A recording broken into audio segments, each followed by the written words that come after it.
You didn't stumble upon this audiobook by accident. Something inside you is searching for clarity, for strength, for meaning. Here at Audiobook Light, we don't just read books. We speak to the quiet part of you that's ready to grow. So put on your headphones, and let's begin the journey within. Subscribe now if you're ready to grow in silence and rise with intention. How to control your mind for success. There is a war inside you, not between good and evil, not between success and failure, but between two voices, the one that calls you higher and the one that tells you to sit down, the one that sees potential and the one that repeats old pain, the one that whispers, let's go, and the one that screams, who do you think you are? And until you learn how to take control of your mind, you will continue to live by accident building, breaking, rising, falling, according to the emotional weather of the day. You will think success is about willpower. You will think it is about motivation, but it is not. Success is about mental ownership, because your thoughts are not random. They are patterns, and those patterns are either creating a future that aligns with your vision or repeating a past that fits your fear. You are not just a product of your environment. You are a product of your mental environment, what you allow, what you entertain, what you dwell on when you are alone and the world goes quiet. And the truth is, no one taught you how to manage that world. You learned how to dress. You learned how to speak. You learned how to smile, how to fit in, how to push through. But no one taught you how to think with intention. No one taught you how to challenge your thoughts, how to interrupt the story, how to confront the voice in your head that sounds like you, but was never really yours. So now you live with a mind that was built by fear, by survival, by repetition, not by truth. And that mind is driving the vehicle of your life. You may be ambitious, you may have big goals, but if the voice in your head is small, your life will shrink to match it. Because here is the law: you can only rise to the level of the thoughts you consistently believe, not the ones you say in public, not the ones you write in your journal once a month, the ones that run on autopilot when you are tired, discouraged, or alone. That is where your future is being decided, not in your effort, in your mental default. And if you do not control your mind will control you, and it will always choose what is safe, what is familiar, what is predictable. Even if it means sabotaging your growth, even if it means shrinking your dream, even if it means repeating the same cycle year after year. But there is a turning point. There is a moment when you wake up and realize, I am not my thoughts. I am the thinker. And if I am the thinker, I can choose. I can choose what stays. I can choose what goes. I can choose to no longer be a victim of my inner voice, but to become the author of it. That is the moment everything shifts. Because once you control the narrative inside, nothing outside can derail you. Not criticism, not comparison, not delay, not failure. Because you know where your power lives, not out there, but in here. This book is your training ground, not to fake positivity, not to memorize mantras, but to master the mechanics of your inner world, to become someone who does not just have goals, but who has the mind to match them. Because success does not come to the smartest, the loudest, or the most talented. It comes to the one who controls their focus, directs their energy, manages their state, and leads their thoughts instead of following them.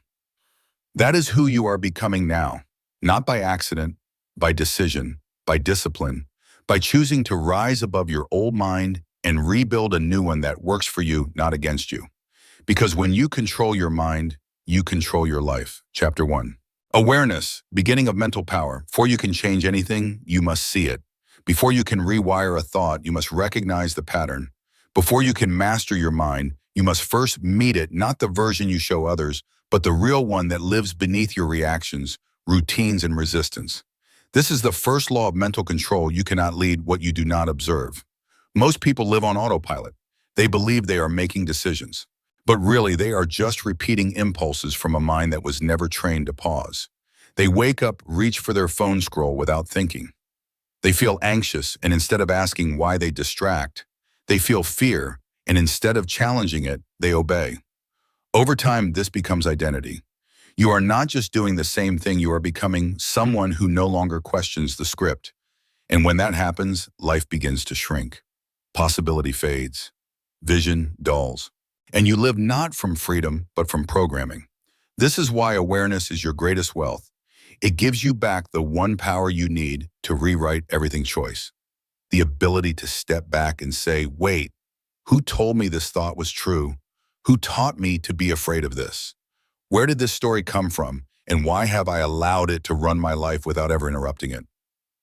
This moment of awareness is not always comfortable because it means facing the truth that many of your thoughts are not your own.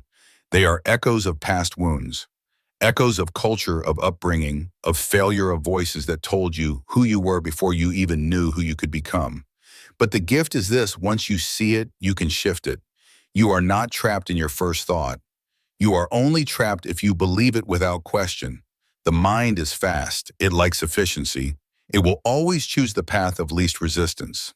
That is why the same doubts rise when you try to do something new. That is why your body freezes before a leap. That is why you sabotage at the edge of a breakthrough. Not because you are weak, but because your mind is working perfectly according to its programming. But now you are the observer, not just the participant. Now you are learning to see the space between stimulus and response. And in that space, that is where your success is built. When you become aware, you begin to interrupt. You say, no, I do not need to believe this just because it is loud. You say, no, I can choose a new thought even if the old one feels familiar. You say, no, I will not let this pattern play out again just because it is easy. This is what mental control looks like in the beginning. Not total mastery, just moments of clarity. You catch yourself before you spiral. You pause before you react. You notice the fear, and instead of fleeing, you stay with it. Not to let it win, but to let it teach you. Because every thought has a message. It is not here to punish you. It is here to reflect you, to show you where your beliefs are too small, to reveal where you are still living from fear, to illuminate the gap between who you are and who you are becoming. And when you bring awareness to that gap, you close it. One decision at a time. This is the beginning of control, not over the world, over you. Because when you become aware of your mind, you stop being ruled by it. You start to lead it. And when that happens, nothing outside of you has the power to dictate your day, your worth, your future. You do. From the Inside Out, Chapter 2. Beliefs, the silent architects of your life. There are thoughts, and then beneath the thoughts, there are beliefs. And it is those beliefs, not the words you say or the goals you write, that build your life. Beliefs are quiet. They do not scream. They do not announce themselves. They hide beneath logic, beneath emotion, beneath habit. You feel them more than you hear them. They shape how you interpret pain, how you see yourself in the mirror, how you respond to success, and how you prepare or fail to prepare for opportunity. They are not formed overnight. They are accumulated, handed down, collected from childhood moments, cultural rules, mistakes that cut too deep, and words spoken by people who had no idea how powerful their voices were inside your developing mind. And without even knowing it, you began to build your life around them. You do not ask for more because deep down you believe too much is dangerous. You do not speak boldly because deep down you believe silence is safer. You do not take the risk because somewhere you believe failure means identity collapse. You do not rest because you believe rest equals laziness, and you confuse exhaustion with worthiness. These are not just behaviors. They are belief loops, and unless you challenge them, they will run your life forever. This is why most people never change even when they desperately want to. They are trying to build a new future on the foundation of an old belief. They set new goals but carry the same limits. They start new relationships but bring the same wounds. They launch new ideas but are haunted by the same doubts because the belief never shifted. And your belief, it will always override your ambition every single time. You can dream big, speak loud, and hustle hard, but if your inner blueprint says, this is not safe, this is not who I am, or this will not last, your mind will sabotage the success before it arrives. So the work, it is not about adding more. It is about removing what no longer belongs. It is about holding every belief up to the light and asking, is this mine? Did I choose this, or was I taught this by someone who did not believe in themselves either? Is this true now, or was it only true in a moment I never healed from? This is not easy, because some beliefs feel like home, even the ones that hurt, especially the ones that hurt. But if you want freedom, real sustainable inner freedom, you must be willing to outgrow what once protected you. That belief that says, stay small so you do not get judged, it helped you survive. Now it keeps you from rising. That belief that says, be perfect so they cannot criticize you, it gave you control. Now it gives you anxiety. That belief that says, keep people at a distance so you never get abandoned, it shielded your heart. Now it starves your connection. You see, your beliefs are not just ideas. They are agreements, and the most powerful thing you can do is break the ones that no longer serve the life you are building. But how you do it by introducing doubt, not toward your future, toward your old beliefs. You say, what if I was wrong about what I deserve? What if being visible is not dangerous? What if money is not evil? What if failure is not shame, but simply part of mastery? Because when you begin to doubt the belief, you loosen its grip. And once it loosens, you can replace it, not with hype, not with fake positivity, but with evidence. You begin to live a new pattern. You take the risk and survive. You speak up and are respected. You rest and realize the world did not fall apart. Each time your brain takes notes, each time your nervous system rewires, each time a new belief is born, not in theory, but in experience. And the more you repeat it, the stronger it becomes. Until one day, without fanfare or announcement, you realize, I no longer believe what once held me hostage. I no longer obey fear. I no longer wait for permission to be the person I have already decided to become. That is the power of controlling your mind. You stop editing your life to fit an outdated narrative. You begin to build a future that reflects who you really are, not who your old beliefs taught you to be. And when you do, success becomes natural. Not because you forced it, but because you finally believed you were built for it. Chapter 3. Conscious thinking. Train the mind before it trains you. Your mind is not loyal to your goals.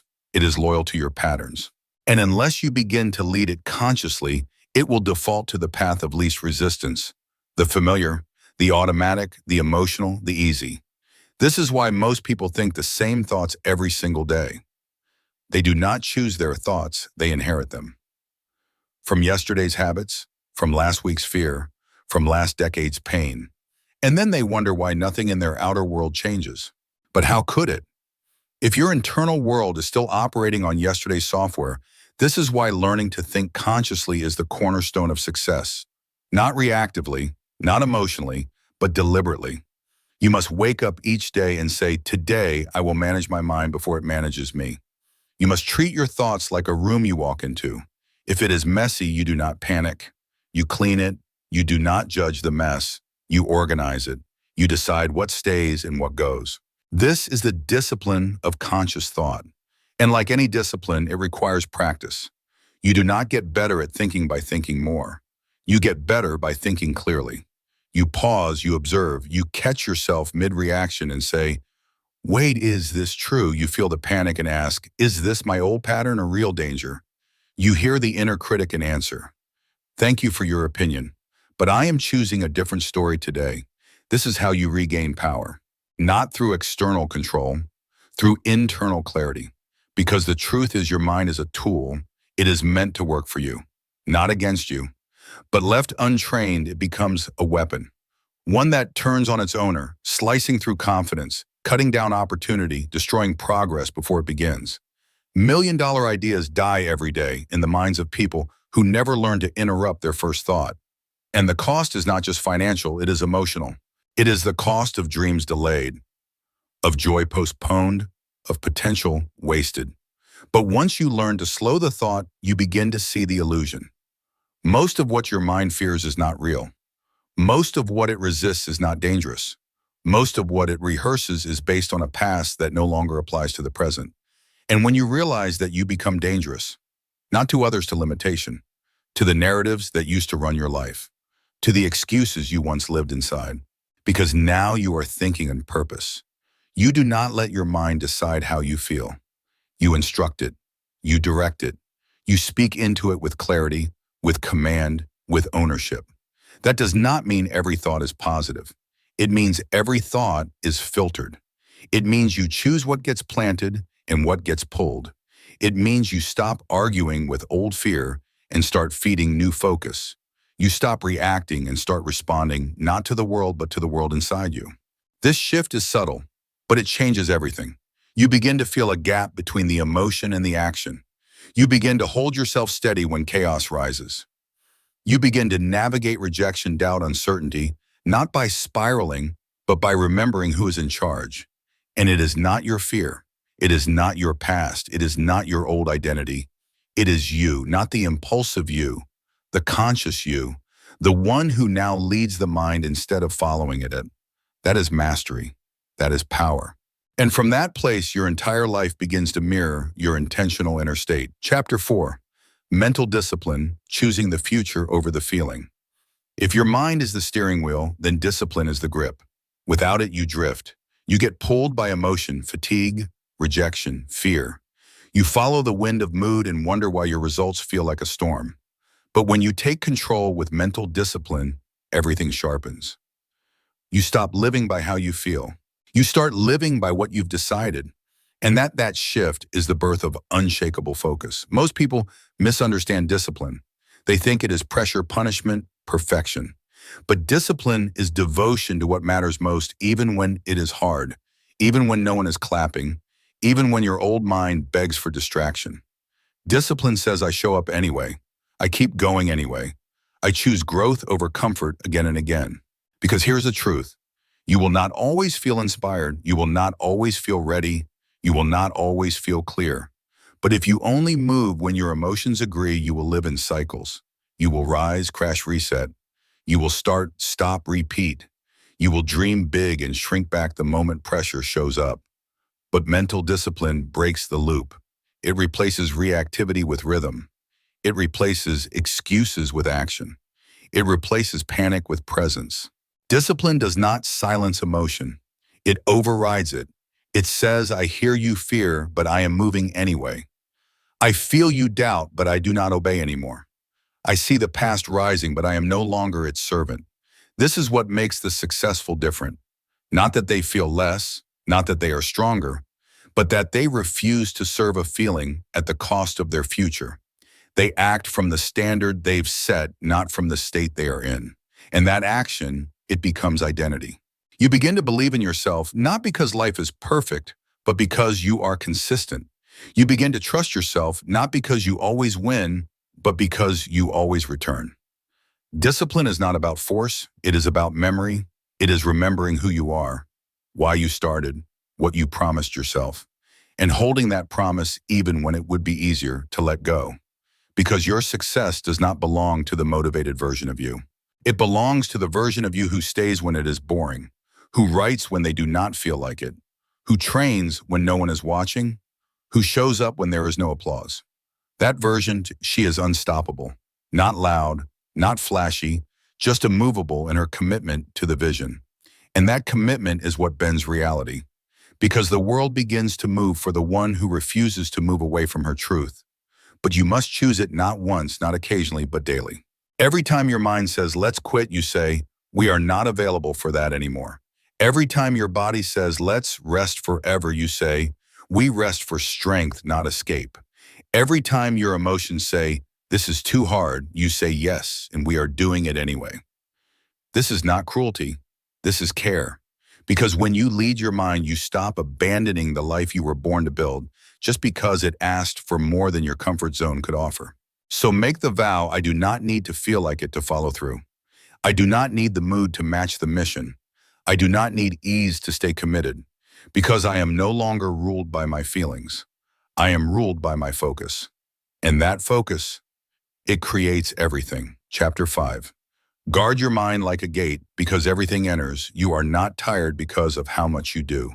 You are tired because of how much you think and how little of it is truly yours. Every day, your mind is bombarded. Voices from screens, opinions from people you do not even know, conversations that drain, content that distracts. And without realizing it, your mental energy, your most powerful currency, is leaking. Not through failure, but through noise. This is why control is not just about creating the right thoughts. It is about guarding the space where those thoughts are born. You cannot plant greatness in polluted soil. You cannot build a calm mind in a chaotic world without filters. You cannot hear your true voice if you are constantly tuned into everyone else's. That is why mental mastery requires boundaries, not just with people, but with inputs. Because every input becomes a seed. And the question is, what are you growing? If you feed your mind fear, do not be surprised when it becomes anxious. If you feed your mind comparison, do not be shocked when you feel behind. If you feed your mind outrage, distraction, noise, do not wonder why clarity is gone. Your mental state is not mysterious. It is mirroring what you consume. And until you take responsibility for your attention, you will never fully take control of your power. This is where most people fall short. They do the inner work for an hour and then spend the rest of the day undoing it through unconscious exposure. They journal clarity and scroll chaos. They meditate in the morning and gossip by noon. They speak affirmations and then ingest opinions that contradict everything they are trying to build. And then they say, why is nothing changing? Because your inputs do not match your intention. To control your mind, you must curate your environment as intentionally as you curate your vision. Not to be closed. To be clear, you are not here to consume everything. You are here to protect the sacred space where your identity is being rewritten. That space is your mind. And it must become your temple. You decide who gets access. You decide which voices you allow on your mental stage. You decide which conversations are investments and which ones are withdrawals. This is not about being better than anyone. This is about becoming better than your old habits. It means saying, I do not engage in debates that cost me peace. I do not explain myself to people committed to misunderstanding. I do not consume content that makes me question my enoughness. I do not stay in rooms where my vision feels too big, because your future depends on the quality of your internal world. And the quality of your internal world depends on the strength of your mental gates. Yes, it is hard to say no. Yes, it is uncomfortable to unplug. Yes, it might feel isolating at first to remove yourself from what once felt normal. But what is normal to the world? Stress, confusion, reactiveness, distraction. That is not your standard anymore. You are building something rare, a mind that works for you. And that means being ruthless with what you allow to take root. Let this become your vow. If it does not feed my focus, it does not get in. If it does not align with who I am becoming, it gets no vote. If it drains my clarity, it loses access to my energy. Because I am no longer just managing my mind. I am guarding the source of my entire life. Chapter 6. Emotion is data, not direction. Most people think the enemy of success is failure, but it is not. The real enemy, emotional reactivity.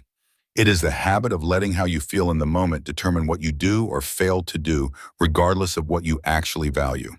That is how dreams die silently, not in catastrophe, but in quiet moments when you obeyed your feelings instead of your future.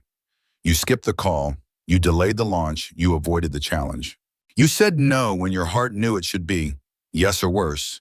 You said yes when everything inside you screamed no. Not because you are weak, because no one taught you this truth. Emotion is not instruction. It is not your compass. It is not your authority. It is not your boss. Emotion is data. It is a signal, not a command. And when you begin to see emotion that way, everything changes. Fear rises, you do not run. You listen. Doubt appears, you do not shrink. You examine.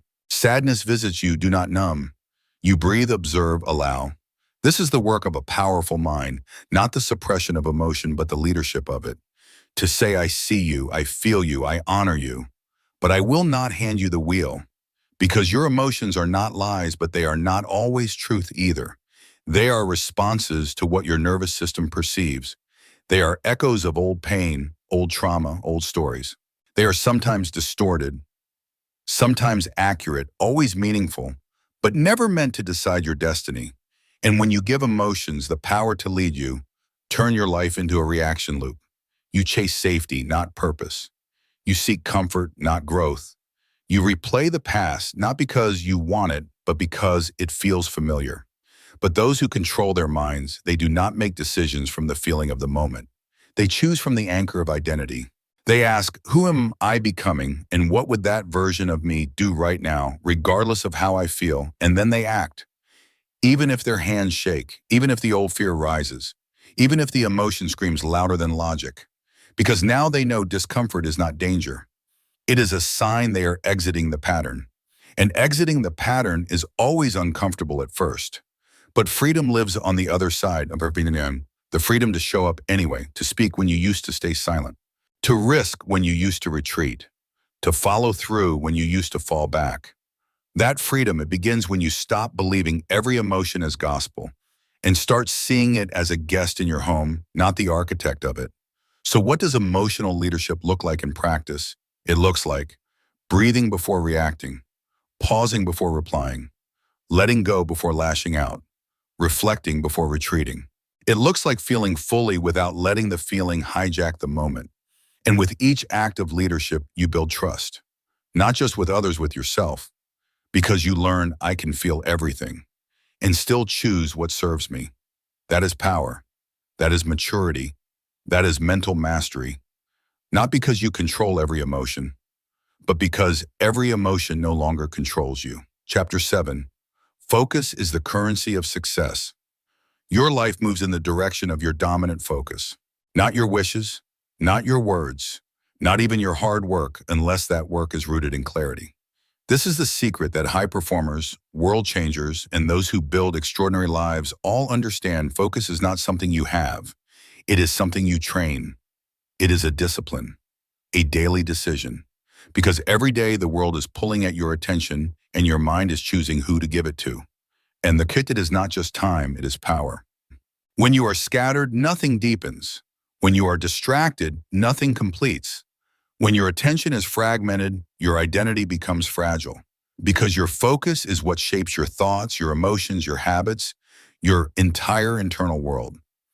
And the truth is, you cannot think clearly if you cannot hold focus. That is why people feel stuck. It is not always fear. It is not always failure. It is because they are too mentally divided to generate momentum. They are constantly switching tasks, shifting priorities, chasing noise and calling it effort. But motion is not progress. Busy is not effective. And consuming is not creating. Focus is what draws the line. It says, this is what matters now. Everything else waits. It does not mean you ignore life. It means you stop leaking your life into 1,000 directions. The ones who rise, they are not always more talented. They are more ruthless with their attention. They choose the mission over the moment. They choose depth over dopamine. They understand that real growth requires sustained attention over time, even when results are invisible. So how do you train focus? You start small. You set a timer. You remove distractions. You do the thing fully, wholly undisturbed, even for 10 minutes. You build that muscle. And over time, your mind learns, this is how we move now. This is how we think. This is how we complete. But it is not just about eliminating distractions. It is about asking better questions. What am I feeding my attention to? Who gets my mental energy, and have they earned it? Am I thinking about what serves me or just reacting to what shouts the loudest? These questions change everything. Because once you see where your focus is going, you begin to take it back. You stop giving energy to opinions that do not pay your bills. You stop fighting battles that do not lead to progress.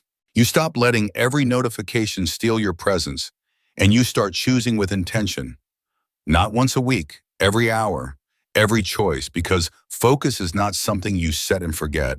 It is something you protect like the wealth that it is. Because make no mistake, your attention is wealth. Every successful business built by sustained focus. Every meaningful relationship nurtured by intentional presence.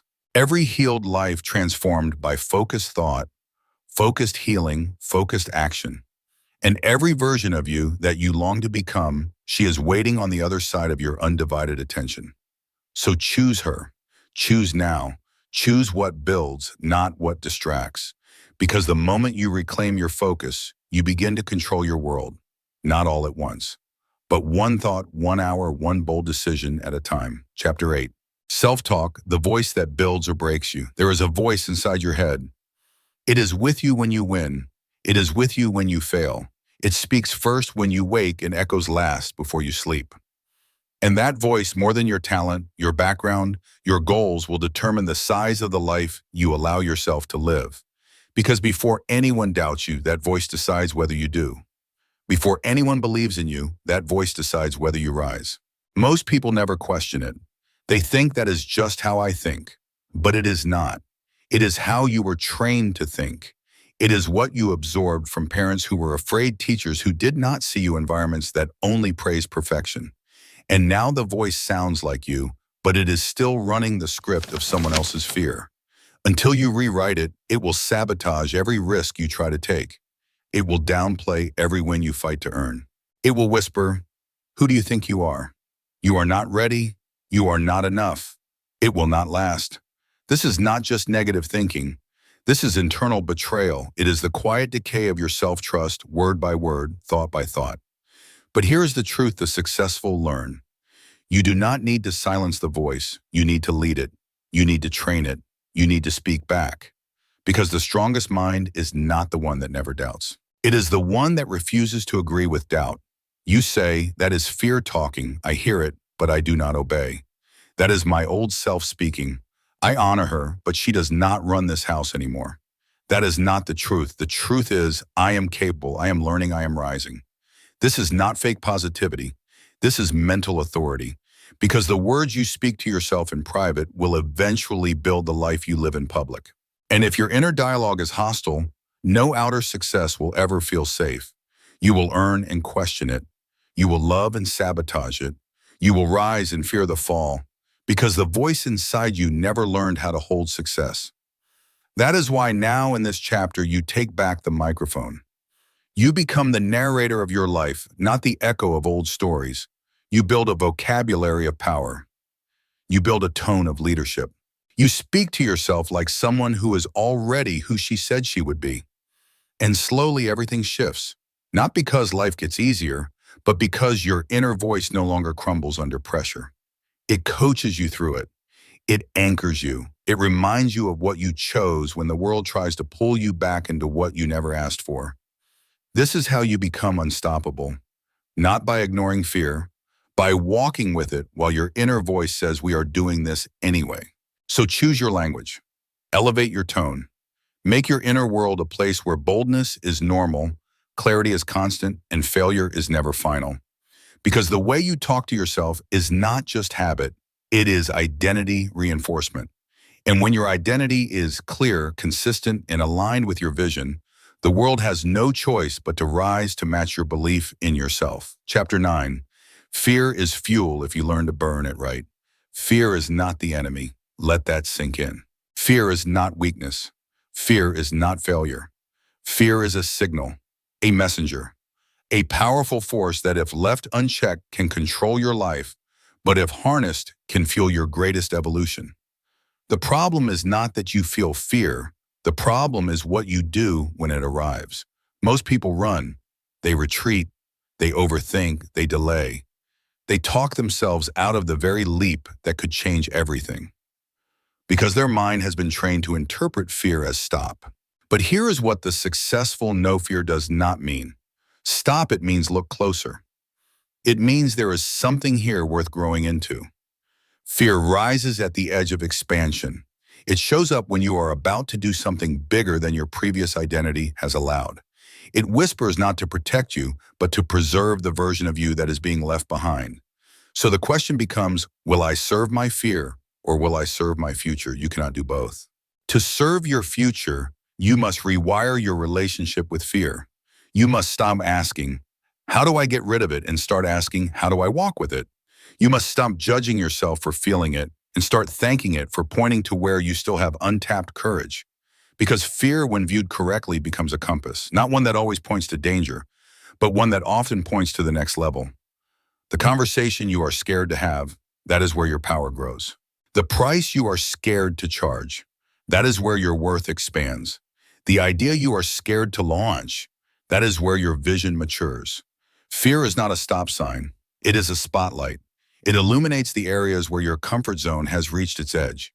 And that edge, that is where success is built, not in safety, in the decision to move despite the shaking. Because every time you move with fear, not in fear, but with it, you rewire your mind. You teach yourself, I can survive discomfort. I can breathe through pressure. I can lead through uncertainty. And with each repetition, the fear gets quieter. Not because it disappears, but because you are no longer listening to it as truth. You hear it, you honor it, and then you move from standard, not sensation. This is what self-controlled minds do. They do not argue with fear. They outgrow it. They build emotional capacity. They decide fear can ride in the car, but it does not touch the wheel.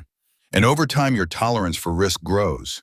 Your tolerance for visibility, for rejection, for ambiguity, all of it grows. And when that happens, so does your life. Because the size of your world is directly linked to how much fear you are willing to feel without obedience. You do not need to be fearless. You need to be trained. You need to feel it and still take the step. You need to let it shake and still speak the truth. You need to allow the uncertainty and still act from conviction. Because every time you do, you earn your own trust. And self-trust is the greatest currency in the world. With it, you become unstoppable. Not because you are unafraid, but because you have learned how to use fear as fuel, not a chain. Chapter 9. Fear is fuel if you learn to burn it right. Fear is not the enemy. Let that sink in. Fear is not weakness. Fear is not failure. Fear is a signal, a messenger, a powerful force that if left unchecked can control your life, but if harnessed can fuel your greatest evolution. The problem is not that you feel fear. The problem is what you do when it arrives. Most people run, they retreat, they overthink, they delay. They talk themselves out of the very leap that could change everything, because their mind has been trained to interpret fear as stop. But here is what the successful know fear does not mean. Stop, it means look closer. It means there is something here worth growing into. Fear rises at the edge of expansion. It shows up when you are about to do something bigger than your previous identity has allowed. It whispers not to protect you, but to preserve the version of you that is being left behind. So the question becomes, will I serve my fear or will I serve my future? You cannot do both. To serve your future, you must rewire your relationship with fear. You must stop asking, how do I get rid of it? And start asking, how do I walk with it? You must stop judging yourself for feeling it and start thanking it for pointing to where you still have untapped courage. Because fear, when viewed correctly, becomes a compass, not one that always points to danger, but one that often points to the next level. The conversation you are scared to have, that is where your power grows. The price you are scared to charge, that is where your worth expands. The idea you are scared to launch, that is where your vision matures. Fear is not a stop sign. It is a spotlight. It illuminates the areas where your comfort zone has reached its edge. And that edge, that is where success is built. Not in safety, in the decision to move despite the shaking. Because every time you move with fear, not in fear, Sharon, but with it, you rewire your mind. You teach yourself, I can survive discomfort. I can breathe through pressure. I can lead through uncertainty. And with each repetition, the fear gets quieter. Not because it disappears, but because you are no longer listening to it as truth. You hear it, you honor it, and then you move from standard, not sensation. This is what self-controlled minds do. They do not argue with fear. They outgrow it. They build emotional capacity. They decide fear can ride in the car, but it does not touch the wheel. And over time, your tolerance for risk grows. Your tolerance for visibility, for rejection, for ambiguity, all of it grows. And when that happens, so does your life.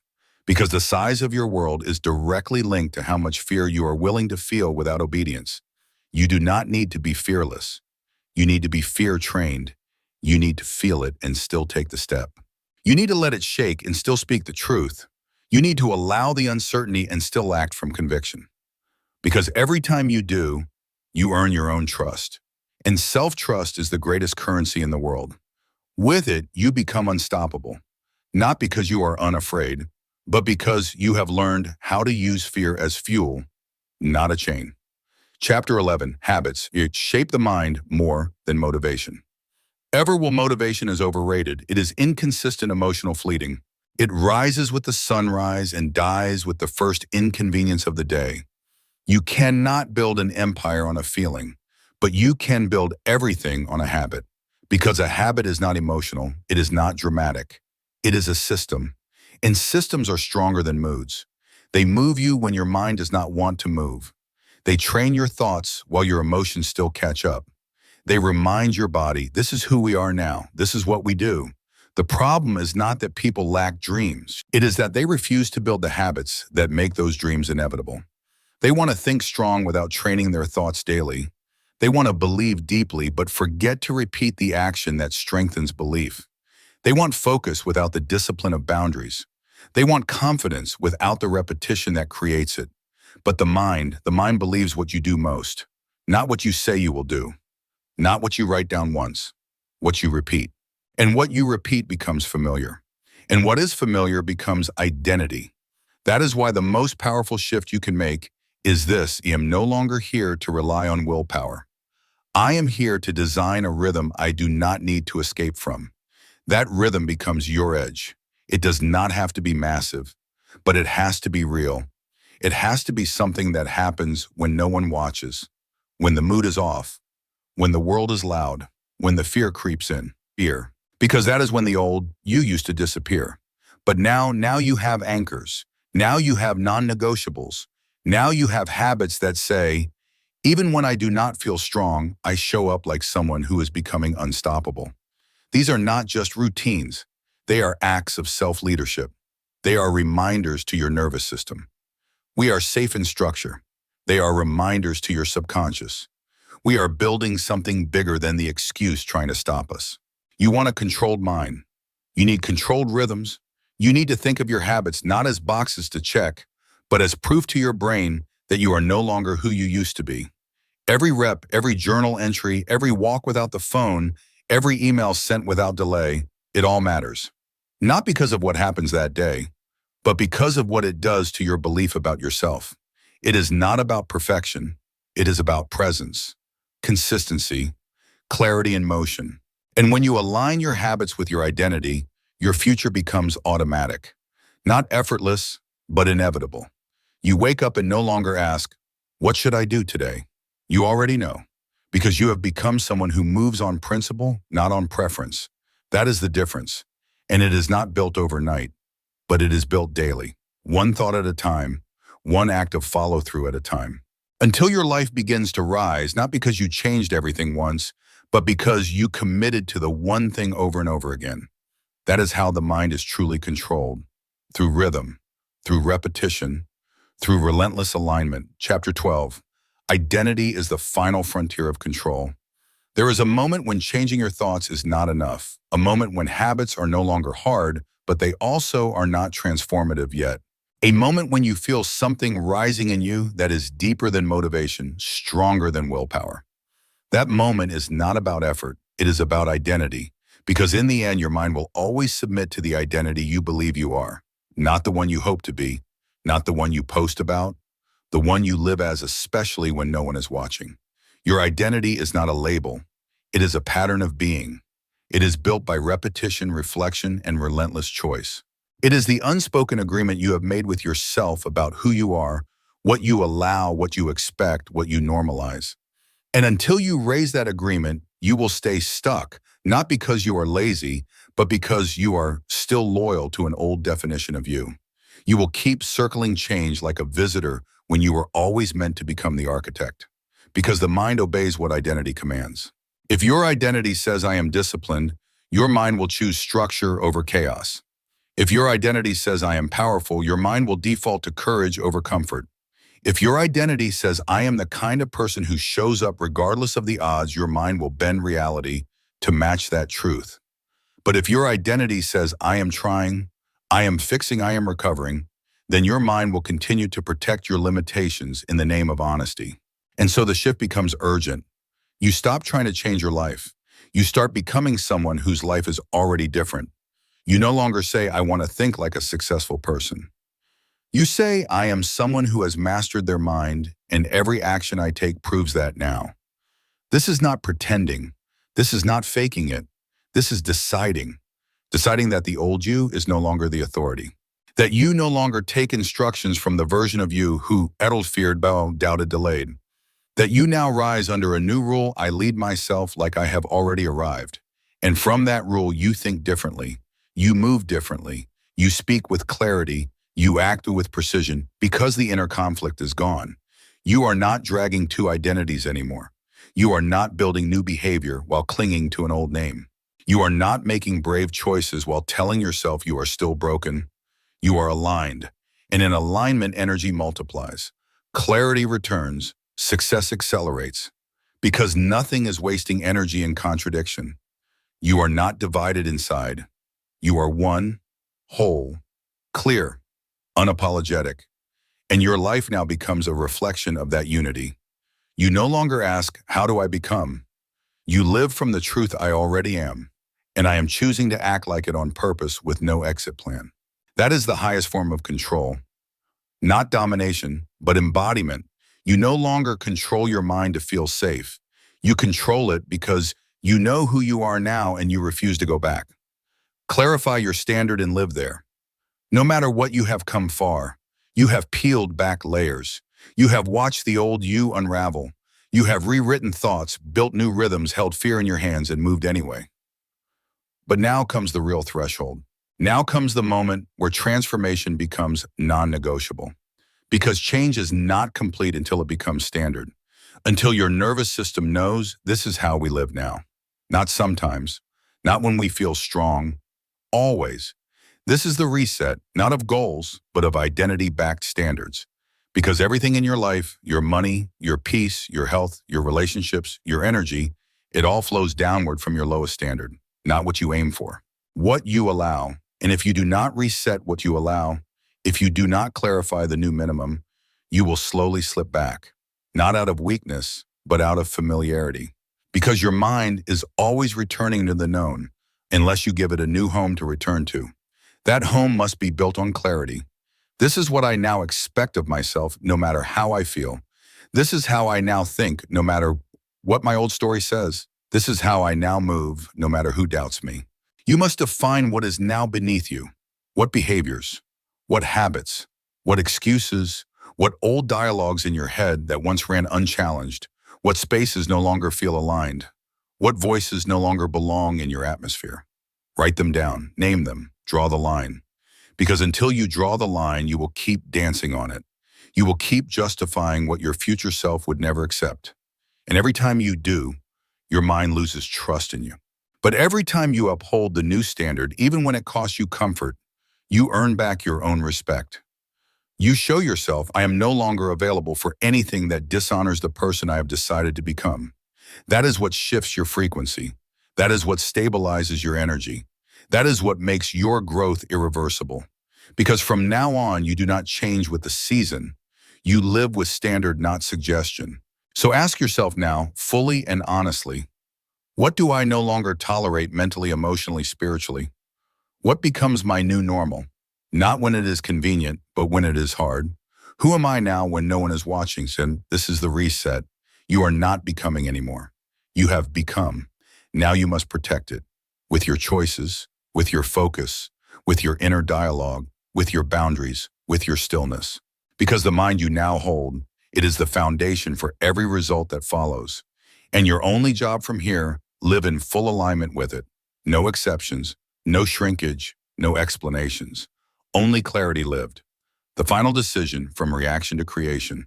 You are no longer waiting. You are no longer searching. You are no longer entertaining the version of you who needed to be convinced.